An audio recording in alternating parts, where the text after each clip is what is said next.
Hey guys, it's Luca from Learning MTG, and I wanted to make an update on my Magic Online investments. So, I picked up some Asmorano Mardika da Istinaku Dakar.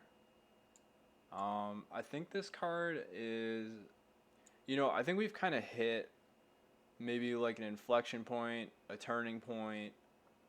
Modern Horizons 2 has been out for a couple weeks. People are starting to figure out what's good. I think there's two clear winners, maybe three. Number one, Ragavan. Well, it's kind of like a tie for first. I'd say Ragavan and Urza's Saga. Those are clearly like the two most powerful new cards. Ragavan, basically, it's almost like a one mana planeswalker. I mean, it's easier to kill than a planeswalker, but it's accruing you advantage every turn. It's getting you at least a mana every turn, and it may also be getting you free spells if you flip something good off your opponent's library. In addition, if you have any kind of artifact synergies, or if you need certain colors of mana, it kind of fixes you, accelerates you. And then Urza's Saga has turned out to be maybe the most powerful card from Modern Horizons 2. It gives you a lot of value from a land because oftentimes if the game is not going super fast, you can create two artifacts with it, two constructs. And if you've got any kind of artifacts in your deck, that's almost like making two 5/5s, from a land. In addition, probably the most powerful part about it is it searches your library for 1 or 0 mana artifact. So if you're playing this girl, then you can find the cookbook if you need a discard outlet, or if you just want an extra cookbook. And then if you're playing, say, Amulet, you can find your Amulet. Those are pretty much the decks that are using it the best. There's also, Tron deck. Any deck playing Tron can find an expedition map to finish up your Tron. Some decks even find your Mox Amber. So, to make a long story short, basically, I think these are like the winning strategies coming out of 2 weeks of the new set being out. So, in my opinion, what's going on now in Modern is artifacts are kind of like the centerpiece, right? You're playing artifact decks either with this, or maybe Ragavan. Um, so basically, and there's also the deck that just won the last challenge is playing Urza. So Urza is another way to play well with Urza's Saga. So basically, I'm picking up cards that work well in the artifact deck and work well against the artifact deck. So she works well with the artifact deck. Urza works well with the artifact deck.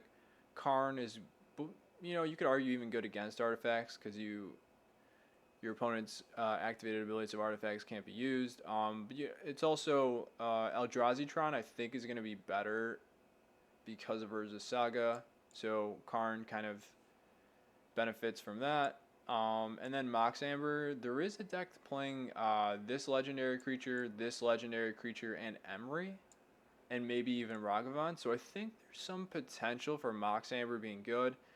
Also, at the very least, I think a lot of decks are going to be playing one of Mox Amber to search up with Urza Saga in specific situations.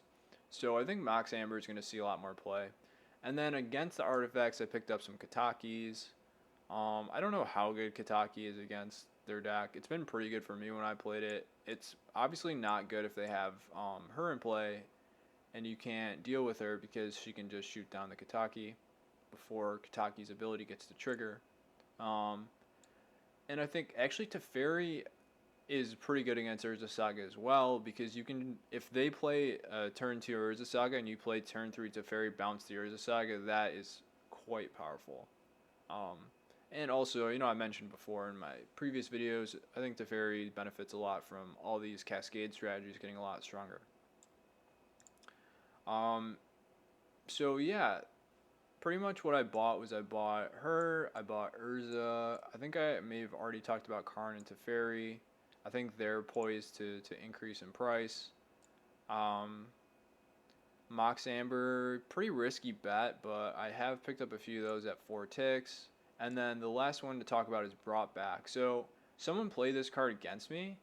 They were playing like a red-white mid-range deck. It played Solemnity and Fury, which are the cards from Modern Horizons 2 that you can pitch to evoke them. Um, there's just something about this card. It just seems very powerful to me. Once you hit a critical mass of things that you can bring back with it, and that includes fetch lands, Field of Ruin, Ghost Quarter. Once you have enough of those cards, this is like a very, very powerful card for 2 mana. So, will this get broken now? I don't know, but I have a feeling that in the future, people are going to figure out ways to make this card really, really powerful. So that's kind of like a long-term random spec. I picked these up for 10 cents each. One of the things, that kind of hits my spidey senses is when you have a magic card that gives you mana and card advantage. Like Urza gives you extra mana and extra cards. Same with Brought Back. Brought Back, you can bring back a 5 mana card, so you paid 2 mana to play a 5 mana card. But you can also bring back 2 cards. So it's like a 2-for-1, and it's like Dark Rituals, kind of. So gives you mana advantage and gives you card advantage. Very powerful effect if people can figure out how to utilize it. So that's why I picked those up. Picked these up for like 10 cents each. So let's look at what price point. So I got my Urzas a while ago at 8 ticks each. I bought the Fairies at 35. I bought Karns at 30. I think they might have gone down since then. So let's see. So Urza right now is at 11. Karn, I believe, has gone down. Karn's at 27. Teferi. Teferi's at 34. What did I get them at? So it's like the same price that I got them. There was a deck that top 8'd the Modern Challenge. It's like infinite turn. It's like it plays that dragon that you can play a spell for free. So and like time walks.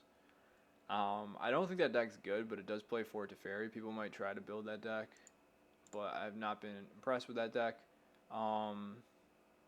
Let's see. Brought backs, I got them, between 0.08 and 0.1 ticks. Asmos, I bought at like 3 ticks each. Let's see what Asmo's at now.